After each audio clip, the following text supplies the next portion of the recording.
Assalamualaikum warahmatullahi wabarakatuh. Di sini kami akan mempresentasikan sidang akhir kami yang berjudul pemanfaatan nirasiwalan untuk produksi bioetanol dengan metode fermentasi dan distilasi menggunakan mikroorganisme Saccharomyces cerevisiae. Pertama-tama izinkan kami mengenalkan diri kami. Saya Alexander Cahya Raffi dengan NIM 203151510010 dan partner saya Emma Fitriana dengan NIM 20316100014. Adapun yang ingin kami sampaikan pada pagi kali ini, yang pertama adalah pendahuluan, tinjauan pustaka, metodologi penelitian, hasil dan pembahasan, kesimpulan dan saran.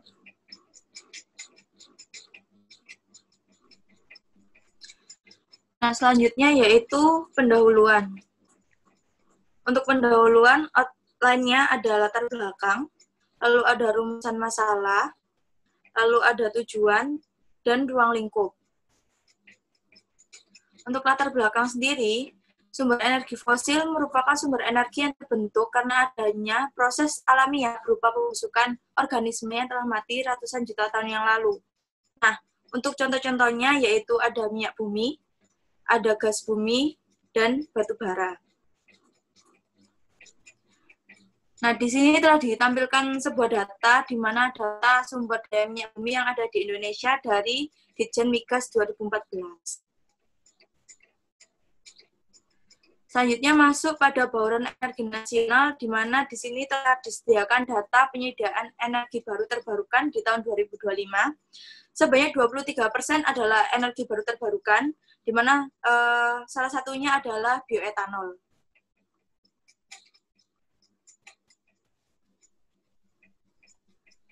Lalu, bioetanol sendiri adalah bahan bakar alternatif yang diolah dari tumbuhan dengan cara fermentasi. Untuk kelebihannya yaitu yang pertama, nilai oktan yang tinggi, emisi gas buang yang rendah, ramah lingkungan, serta efisiensi yang tinggi. Nah, ini adalah rumusan masalah dari penelitian kami. Ada 3. Selanjutnya masuk ke tujuan penelitian. Ini adalah tujuan penelitian kami, yaitu yang pertama mengetahui cara produksi bioetanol, lalu yang kedua mengetahui pengaruh jenis nutrisi, yang ketiga mengetahui pengaruh jumlah nutrisi. Selanjutnya adalah 4 poin dari ruang lingkup penelitian bioetanol kami.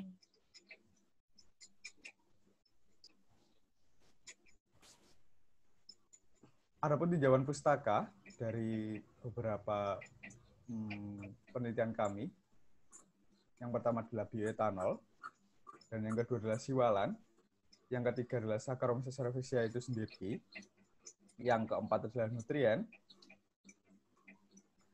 yang kelima adalah fermentasi, dan yang keenam adalah penelitian terdahulu. Bioetanol adalah etanol atau alkohol yang tidak berwarna dan larut dalam air, benzen, dan semua pelarut yang lainnya, memiliki bau khas seperti alkohol.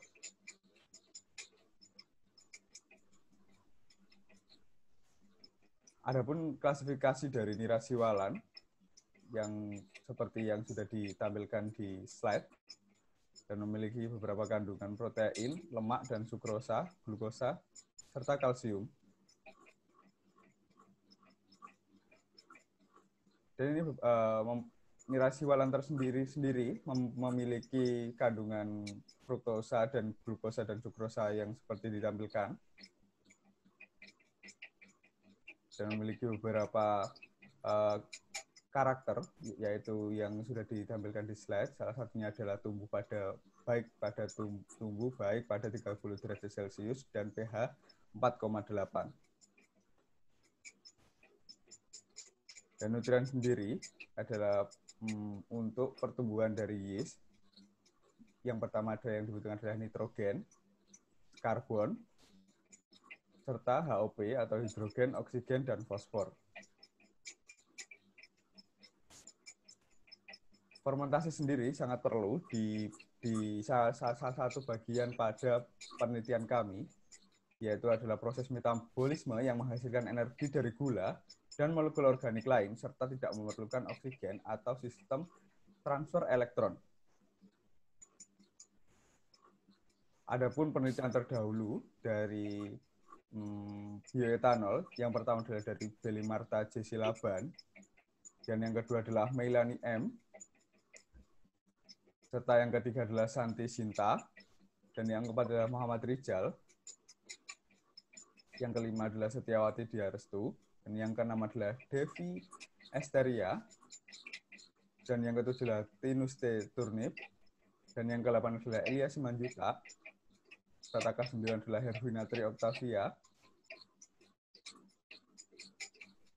Lalu selanjutnya masuk pada metodologi penelitian, di mana alat penelitian yang kami gunakan yaitu seperti Erlenmeyer, hot plate, water bath, dan lain-lain. Lalu untuk bahan penelitian yang kami gunakan yaitu tentunya nirasiwalan, selanjutnya ada aquades dan ragi atau Saccharomyces cerevisiae, lalu ada urea dan etanol murni. Nah, untuk prosedur penelitian yang kami gunakan yaitu ada dua, yaitu variabel tetap dan variabel bebas. Di mana untuk variabel tetap yaitu waktu fermentasi pembuatan bioetanol, lalu pH dan temperatur. Untuk variabel bebasnya yaitu nutrisi yang digunakan adalah urea, serta jumlah inokulum yaitu 5% dan 10%. Adapun parameter atau jumlah run dari penelitian kami yang pertama adalah volume nirasiwalan itu sendiri, serta nutrisi dari urea, persen starter, dan pengadukan, serta persentase dari bioetanol. Di mana run pertama sudah ditampilkan pada slide, yang membedakan hanya di run ketiga kita memakai bantuan pengadukan, dan di run pertama kita memakai nutrisi urea dan persen starternya adalah 5%.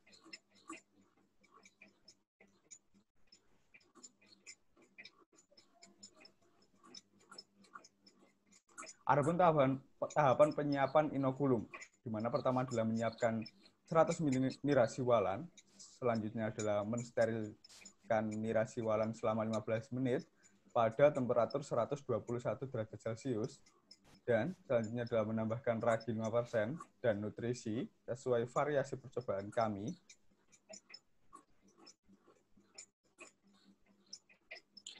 Nah, selanjutnya adalah metode fermentasi, di mana yang pertama yaitu menyiapkan nirasiwalan, lalu menghomogenkannya, bisa menggunakan stirrer atau kita gunakan blender. Lalu selanjutnya kita autoclave untuk sterilisasi.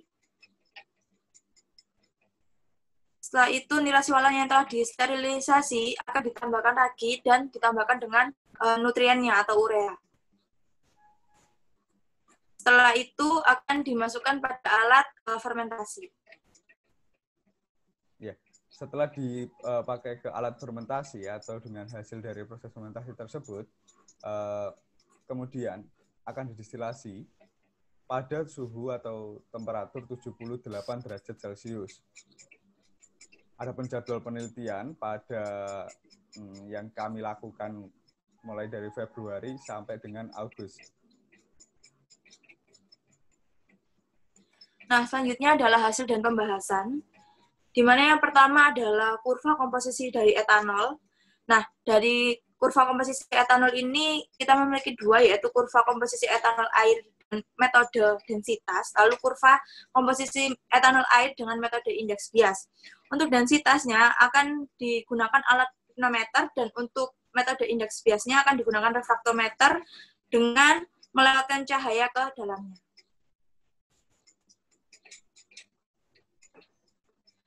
Nah, selanjutnya adalah kurva komposisi etanol di air metode densitas. Telah ditampilkan sebuah data di mana jika kita lihat bahwasanya komposisi etanol, persen etanol, semakin tinggi komposisi persen etanolnya, maka densitasnya akan semakin rendah. Lalu bisa ditunjukkan dari kurva. Dari kurvanya juga menunjukkan hal yang sama seperti tabel yang telah dilampirkan.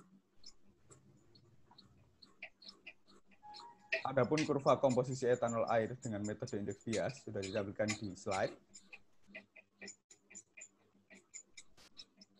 Serta analisis kadar residu gula, di mana di analisis kadar residu gula sudah ditampilkan bahwasannya menurun pada dengan stirrer itu menurun seiring berjalannya waktu.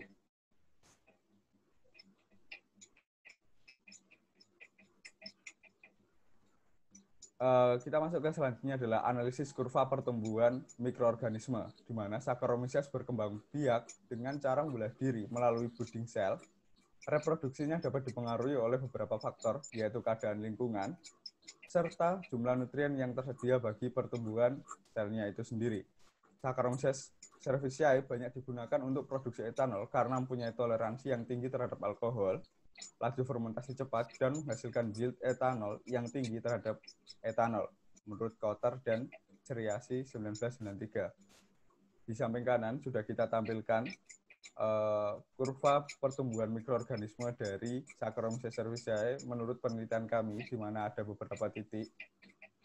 Yang pertama adalah fase awal, dan yang kedua adalah fase log, serta fase stasioner, dan fase kematian, di mana pada pertumbuhan paling baik adalah di titik fase stasioner atau di 24 jam.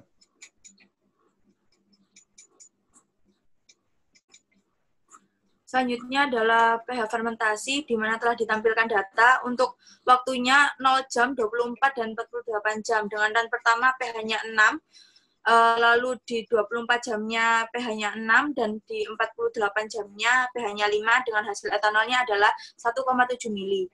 Untuk di run kedua, untuk 0 jam, pH yang ditunjukkan adalah 6, lalu untuk 24 jamnya 5, dan untuk 48 jamnya 5, dengan hasil etanol yang didapatkan 6,8 mili.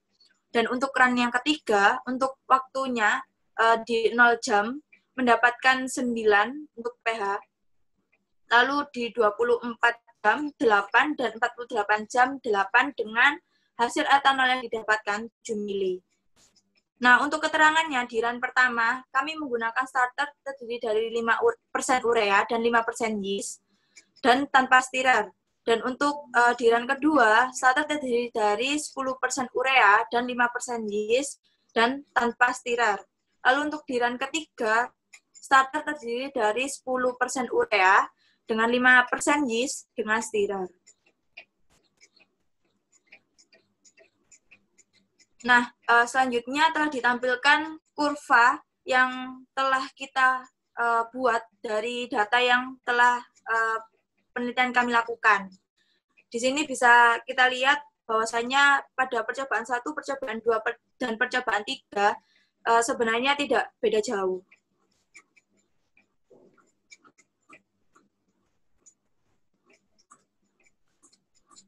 Adapun komposisi bioetanol hasil fermentasi dari penelitian kami, di mana pada penelitian pertama dihasilkan komposisi etanol adalah 0,85%, dan penelitian kedua adalah 3,4%, serta di penelitian ketiga dihasilkan komposisi etanol sebesar 3,5%.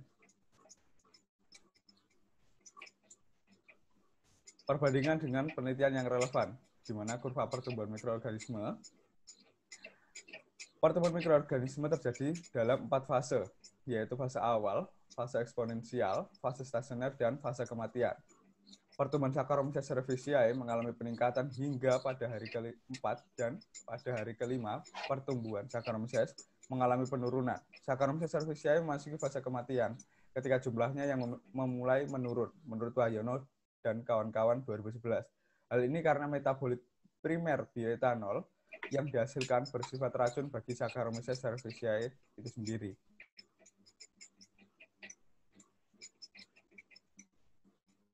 Dan yang selanjutnya adalah pengaruh waktu fermentasi terhadap jumlah etanol. Di mana pada gambar pertama adalah kurva hubungan mol etanol hasil reaksi dengan waktu fermentasi kek biji durian. Dan yang kedua adalah kurva hubungan antara kadar bioetanol terhadap waktu fermentasi pada fermentasi kupasan kentang, di mana di beberapa kasus menurut berjalannya semakin lama waktu fermentasi, maka bioetanol yang dihasilkan juga semakin banyak. Nah, selanjutnya kita masuk pada pengaruh jumlah nutrisi, di mana untuk pengaruh jumlah nutrisi ini akan berpengaruh dengan kadar etanol atau persen etanol yang didapatkan. Bisa dilihat dari garis merah, hijau, ungu, serta biru. Nah, yang mendapatkan etanol paling banyak adalah pengaruh jumlah nutrisi pada garis biru.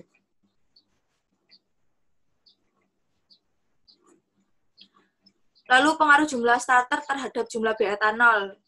Berdasarkan gambar di samping, jumlah etanol maksimum tercapai saat perbandingan massa ragi dan massa tepung biji durian kering adalah 0,04 atau 1 bagian massa ragi untuk 25 bagian massa tepung biji durian. Hal ini menunjukkan bahwa produksi etanol optimum saat perbandingan massa tepung biji durian dengan massa ragi adalah 0,04 atau 1:5. Banding 25. Kurniati dan kawan-kawan di tahun 2018. Nah, di sini telah ditampilkan grafik mol etanol yang terbentuk sebagai fungsi perbandingan massa ragi dan massa tepung biji durian kering. Adapun kesimpulan dari hasil penelitian, yang pertama adalah kadar residu gula turun selama waktu fermentasi karena konversi gula menjadi etanol. Yang kedua adalah pH optimum pada proses fermentasi nirasiwalan adalah 5. Dan yang ketiga adalah komposisi bioetanol maksimum diperoleh pada persen starter 10% dan pH awal 9. Dan kesimpulan yang kedua, menurut hasil literatur penelitian yang relevan, yang pertama adalah nutrisi yang umum digunakan pada fermentasi, yaitu urea, karena memiliki kandungan nitrogen yang cukup tinggi, yaitu sekitar 45-46%, serta pH optimum pada fermentasi adalah 5, dan semakin lama waktu fermentasi, jumlah bioetanol yang dihasilkan adalah semakin banyak. Dan yang keempat adalah semakin banyak jumlah nutrisi, maka kadar bioetanol semakin tinggi. Dan yang terakhir, semakin banyak jumlah starter, maka kadar bioetanol semakin tinggi. Namun, setelah melalui titik optimum, penambahan starter akan menyebabkan penurunan kadar bioetanol. Nah, selanjutnya yaitu masuk pada saran, di mana berdasarkan penelitian yang telah kami lakukan, merupakan saran bagi penelitian fermentasi nirasiwalan selanjutnya, yaitu yang pertama, nirasiwalan yang digunakan untuk penelitian harus nirasiwalan yang baru diambil dari pohon siwalan. Nirasiwalan juga harus terhindar dari cahaya dan suhu panas, serta segera untuk dipasteurisasi karena dapat terfermentasi secara alami. Lalu yang kedua, analisa DNS dan cutting chamber sebaiknya dilakukan dengan teliti guna menghindari experimental error. Ya, terima kasih. Berikut yang sudah kami presentasikan melalui daring, semoga bisa tersampaikan dengan bagus. Jika ada salah patah kata, mohon maaf. Wassalamualaikum warahmatullahi wabarakatuh.